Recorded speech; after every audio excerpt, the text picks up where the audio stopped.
계속해서 무거운 주제를 다루게 됩니다. 오늘 제목부터 듣기 싫은 얘기잖아요. 그렇죠? 우리는 모두 죄인입니다. 기독교만이 특별히 죄에 대하여 강조하는 것 같습니다. 무거운 주제를 계속 언급하는 거죠. 무겁다는 말에는요, 중요하다라는 의미를 갖고 있습니다. 여러분, 중요라고 말할 때 그 중자가 무거울 중자거든요. 그러니까 무겁다는 의미는 함부로 던져버릴 수 없다. 함부로 내팽개칠 수 없다. 그래서 무게감이 있고 중요하다. 그런 겁니다. 제가 한 가지 여쭤볼게요. 여러분은 선한 사람입니까? 악한 사람입니까? 그래요. 적어도 여기 오신 분이라면 조금은 선한 편으로 더 기울어져 있겠죠. 그러리라 생각합니다. 마땅히 그래야 할 것이고요. 그런데 이상하게도 우리 속에는 선한 것이 있는 반면에 악한 것들이 자리 잡고 있다는 게 문제일 듯 합니다. 1886년에 한 책이 출판이 되었습니다. 혹시 보물섬이라는 소설을 읽어보셨는지 모르지만 그 보물섬의 저자인 로버트 루이스 스티븐슨이라는 사람이 쓴 책이었습니다. 제목은 뮤지컬에서도 요즘 자주 보게 됐던 지킬 박사와 하이드라는 책이었습니다. 원래 원 제목은 지킬 박사와 하이드 씨의 이상한 사건이라는 제목입니다. 그 책에는 헨리 지킬이라는 그 시대에 그곳에 참 평판이 좋은 의학 박사가 등장을 합니다. 법학 박사이기도 한 그가 많은 사람에게 칭송을 받는 의사이기도 한 것이었습니다. 그런데 문제는 이 선하고 평판이 좋은 지킬 박사의 마음속에 꿈틀거리는 악한 욕망과 가치들이 자신을 엄청 괴롭힌다는 것이었습니다. 일상적인 삶을 살면 모든 사람들이 그를 괜찮은 사람이야, 그런 사람 없지 라고 생각하는데 어두운 시간이 되면 그의 삶 속으로 밀려오는 더러운 욕망들이 자신을 자꾸 몰아가는 겁니다. 고통스러워하던 헨리 지킬이라는 이 사람이 실험을 하기 시작합니다. 내 안에서 이 악한 생각을 하고 있는 이 사람을 좀 떼어내버릴 수는 없을까? 그리고 실험을 거쳐 마침내 내 안에 악한 생각, 악한 욕망, 더러운 가치들을 추구하는 사람을 떼어내어서 한 인간으로 만듭니다. 육화시키는 거죠. 그래서 이름하여 하이드라고 붙입니다. 어쩌면 하이드라는 이름이 HYDE인데요. 영어로 HIDE라는 단말이 하이드라는 말이 뭐냐면 숨기다라는 뜻이죠. 그러니까 숨기고 싶은, 남에게 들키고 싶지 않은, 남들이 보지 못하기를 원하는 그런 모습이 담긴 어떤 존재 하나를 만든 겁니다. 소설이니까 가능했겠죠. 그런데 그 약을 개발을 해서 그 약을 먹으면 하이드가 되는 겁니다. 그리고 다시 해독제를 먹으면 지킬로 돌아오는 겁니다. 그래서 낮에는 모든 사람에게 칭송받는 지킬 박사로 살아가는 겁니다. 그다음 밤이 되면 약을 먹고 그는 하이드가 되는 겁니다. 악한 일은 이 사람에게 다 맡긴 겁니다. 선한 일은 내가 하는 겁니다. 얼마나 마음이 편해졌는지. 그런데 밤이 되면 그는 약을 먹고 악한 욕망에 사로잡힌 하이드로 사는 겁니다. 폭력을 저지르고 사람을 죽이고 강간을 하고, 그럼 또 밤이 지날 때면 약을 먹고 지킬박수로 되돌아와 아침을 맞는 겁니다. 근데 문제는 시간이 지나갈수록 점점 더 이 하이드가 강해지는 겁니다. 그래서 어느 날은 약을 먹었는데도 지킬로 되돌아오지를 않는 겁니다. 약을 더 많이 복용해서 겨우 지킬로 되돌아와 아침을 맞이해 모든 사람에게 칭찬받는 인생을 사는 겁니다. 또다시 시간이 지나자 이제는 약을 먹지 않았는데도 저절로 하이드로 가는 겁니다. 여러분, 무슨 얘기 같으세요? 우리 인간에게는요, 선한 욕망도 있을 거예요. 선한 의지도 있을 거고요. 그런데 그것보다 어쩌면 훨씬 더 강력한 악한 본성이 있는 거예요. 이 악한 본성은 마침내 지킬을 사로잡아서 더 이상 지킬이 되지 못하게 하는 겁니다. 견디다 못한 그가 죽음을 선택했는데 그 방에 들어가 보니까 지킬 박사가 죽은 게 아니라 하이드 씨가 죽어 있는 겁니다. 말하자면 지킬로 살고 싶은데 지킬로 못 사는 거예요. 하이드가 너무 강해서.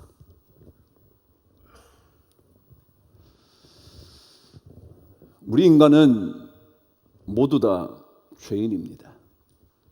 아니라고 발버둥 치고 싶지만 어느새 하이드의 욕망에 사로잡혀 지킬 박사가 될 수가 없습니다. 더더욱이 지킬 박사는 자기가 지킬로 사는데 하이드가 악한 일을 행하는 것을 보면 쾌감을 느끼는 겁니다. 이게 우리 인간입니다.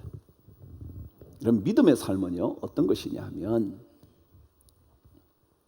믿음의 대상인 하나님에 대하여 정확하게 깨닫는 일, 인식하는 일, 배우는 일, 하나님에 대하여 더 깊이 아는 일과 동시에 우리 인간의 깊은 본성 속에 얼마나 엄청난 죄악이 들어가 있는지를 알아야 하는 것, 깨달아야 하는 것, 그게 믿음의 삶입니다. 겉으로 보기에는 다 괜찮은 존재인 듯 하지만 그러나 내 안에 얼마나 벗어날 수 없는 죄악된 본성 하이드가 자리 잡고 있는지를 알고 이 죄로부터 벗어나는 길이 자기에게 있지 않고 복음 속에 하나님의 의를 통하여서만 나타난다는 것, 확인하는 것, 그게 신앙생활이라는 거죠.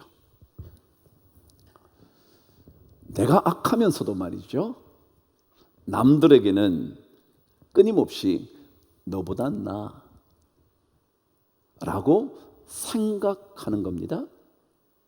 심지어 생각을 겉으로 나타내기도 합니다. 큰 소리를 치면서 자신이 정당하다는 것을 훨씬 더 강력하게 주장합니다. 내가 악하면서.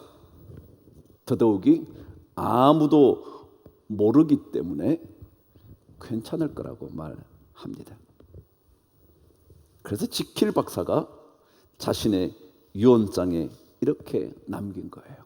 나는 남 앞에서는 멋지고 존경받는 신사이지만 아무도 보지 않는 곳에서는 더러운 욕망들로 가득 차 있다. 자기 유서에 그렇게 씁니다. 그래서 나중에 이 지킬과 하이드가 같은 인물이었구나를 알게 되는 그런 이야기이죠. 지어냈죠. 근데 지연이는, 저자는 인간 속에 있는 이 이중의 삶, 이중적인 인격. 겉으로는 웃지만 속으로는 경멸하고 있는, 겉으로는 선하지만 내 안에서는 더러운 생각들로 가득 차 있는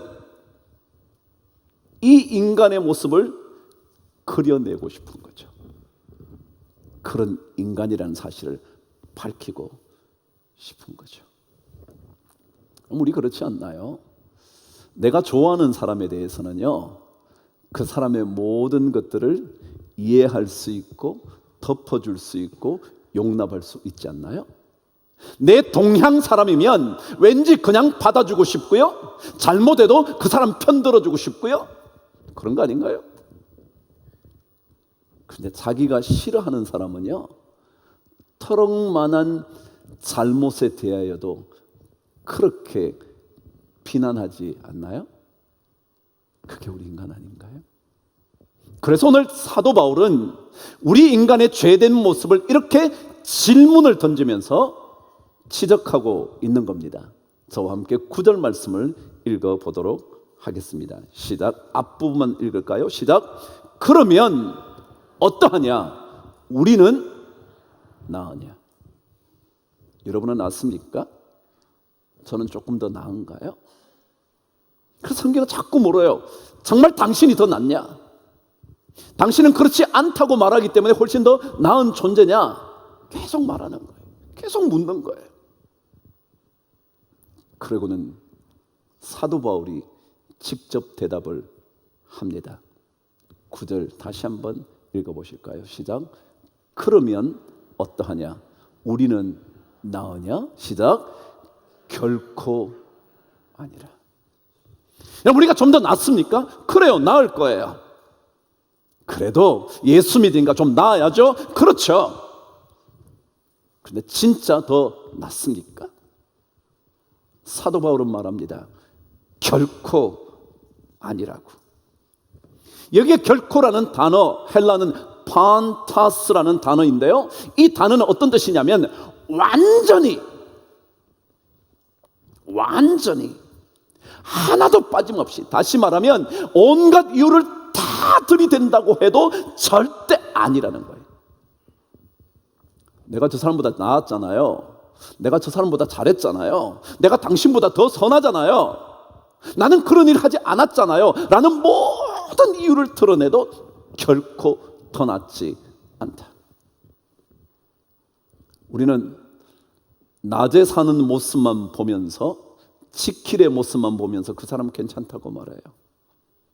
그러나 그 속에 하이드가 숨어 있다는 것을 우리 보지 못했기 때문에 그런 것은 아닌가요? 그런 모습을 보이지 않기 때문에 그런 것 아닌가요?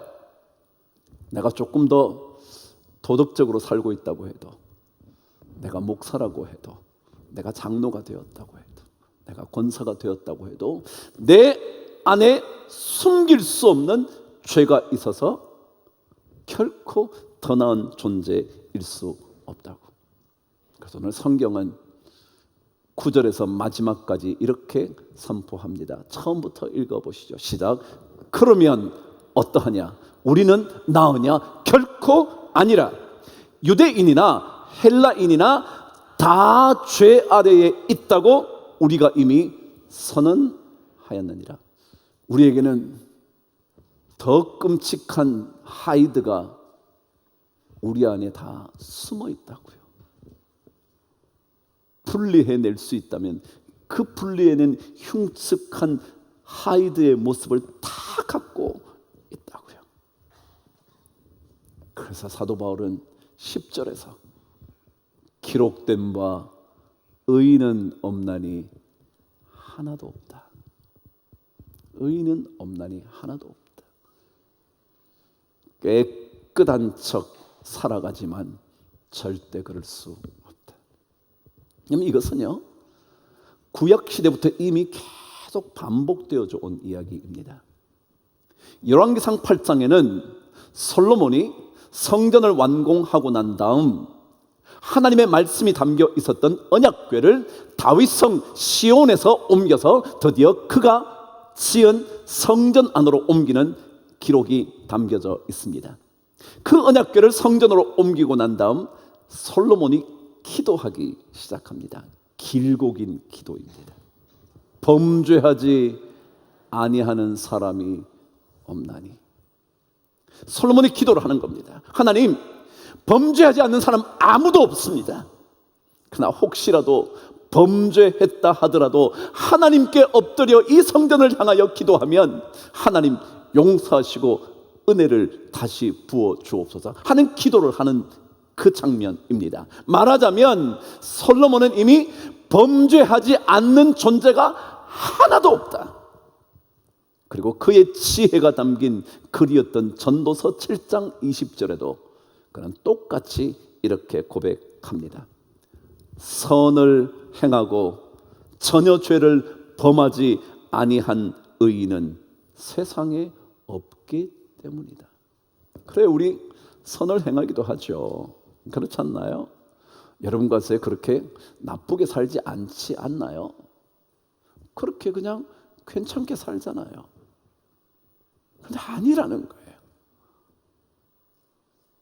기회만 있으면, 그 사람을 짓밟을 수 있는 기회가 있으면, 그가 보이지 않는 곳이라면 어느 때든지 그의 잘못을 지적해낼 수 있는 존재라는 거예요. 그래서 예수님은 형제를 살인하는 것, 그것만이 죄가 아니야. 형제를 향하여 나가 이 미련한 놈 같으니라고 말하는 그것만으로도 살인한 죄나 똑같다. 그게 주님 말씀이에요. 그러니까 우리는 어느 누구도 세상 가치로 얘기하면 우린 죄가 아닌 거죠. 뭘 남들이 더 하는데요, 뭘. 우리는 그래도 예수 믿는다고 몸부림치면서 사는데 더 낫죠. 근데 아니라는 거죠. 우리 다 죄인이라는 거예요. 그래서 우리는 날마다 오늘 이 순간에도 주님의 은혜가 필요하다는 사실을 고백하는 거죠. 주님이 필요하다고 말하는 거죠. 그렇기 때문에 점점 더 우리는 거룩한 하나님의 백성이 되어 가는 겁니다. 근데 우리 인간에게 문제는요, 죄악된 본성이 있다는 게 문제가 아니라 그것보다 더 문제가 있는 거예요. 오늘 말씀 11절은 이렇게 기록합니다. 읽어보실게요. 시작. 깨닫는 자도 없고 하나님을 찾는 자도 없다. 죄를 지었는데요, 우리 인간은 어떤 특징이 있냐면 깨닫지도 못한다는 거예요. 그게 하나님이 없으면 그래요. 내가 뭘 그렇게 잘못했는데, 이 세상이 더한데 저 사람은 더해도 뻔뻔스럽게 살고 있는데 내가 뭘 그렇게 잘못했는데, 그 깨닫는 자가 없다는 거예요. 이게 문제라는 거예요. 근데 하나님을 만나는 사람은 자꾸 이걸 깨닫게 돼요. 죄가 내 안에 있다는 것. 아니, 겉으로 드러난 죄만이 아니라 속에서 꿈틀거리는 죄 때문에 하나님, 저는 죄인입니다 고백하는 거라는 거예요.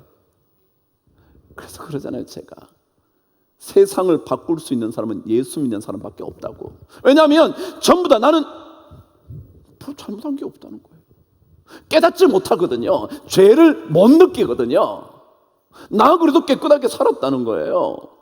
내가 뭐 특별히 범죄한 일도 없고, 내가 특별히 잘못을 남에게 해칠 일을 한 것도 없고 라고 생각하는 거죠. 근데 자꾸 예수를 만나면 내 안에 이 죄된 본성이 나를 얼마나 괴롭힌지 자꾸 고민을 하는 거예요. 그래서 사도 바울은 로마서 7장 21절에서 24절까지 이렇게 말하는 거예요. 그러므로 내가 한 법을 깨달았노니 곧 선을 행하기 원하는 나에게 악이 함께 있는 것이로다. 내 속 사람으로는 하나님의 법을 즐거워하나 내 지체 속에서 한 다른 법이 내 마음의 법과 싸워 내 지체 속에 있는 죄의 법으로 나를 사로잡아 갖는 것을 보는도다. 오호라, 나는 곤고한 사람이로다. 이 사망의 몸에서 누가 나를 건져내랴. 사도 바울은 자기 안에 죄를 범하고 싶은 꿈틀거리는 욕망이 있다는 걸 아는 거예요. 깨닫는 거죠. 다른 사람은 못 깨달아요. 이게 보통 사는 거지, 인생 사는 게 그런 거지 라고 말하지만, 우리 예수 믿는 사람은 그것이 죄의 법이 나를 사로잡는 것을 자꾸 느끼는 거예요. 깨닫는 거예요. 그래서 하나님을 만나면 죄로부터 점점 더 멀어지기 시작해요. 작은 죄에 대하여도 벗어나려고 하는 거룩한 욕망이 자꾸 생기는 거예요. 하나님이 없으면 난 잘한 사람이거든요. 나는 지킬 박사로 살거든요.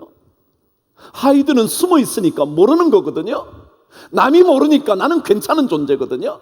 근데 하나님을 만나면 자꾸 내가 죄 아래에 있다는 것을 알거든요. 이사야 선지자는 그래서 53장에서 우리는 다 뭐 같대요? 양 같아서 각기 제 길로 간대요. 조금만 놔두면요 제 길로 간대. 그게 잘못된 일이라는 거예요. 왜요? 우리 속에는 죄악된 마음이, 본성이 너무 많아서 자기 길로 가는 게 잘 되는 것 같지만 아니라는 거예요. 그래서 그릇 행하여 각기 제 길로 간다고.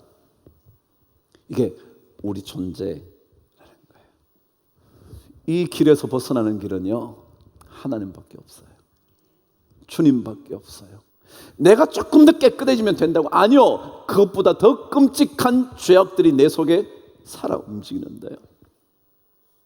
그래서 우리는 주님 은혜 없이는 절대 못 살죠. 다른 이름으로 구원을 얻을 수 있는 길은 없어요. 여러분의 의로, 저의 의로움으로 절대 구원받지 못해요. 그분에게만 구원의 길이 있어요. 오늘 이 자리에 오신 모든 분들 이미 주님 외에는 길이 없음을 고백한 사람인 줄 저는 믿습니다. 그러나 만일 그렇지 않으신 분이 지금 계시다면 고백하십시오. 주님, 저는 죄인입니다. 그리고 저의 의로움으로는 구원의 길을 찾을 길이 없습니다. 주님의 도우심이 필요합니다. 주의 보혈의 은혜가 필요합니다. 나의 죄를 씻어주시는 주님의 은혜의 피가 필요합니다. 주님, 나의 구주가 되어 주옵소서. 그 고백하셔야 합니다. 그러면 하나님께서 그때부터 새롭게 자꾸 창조합니다.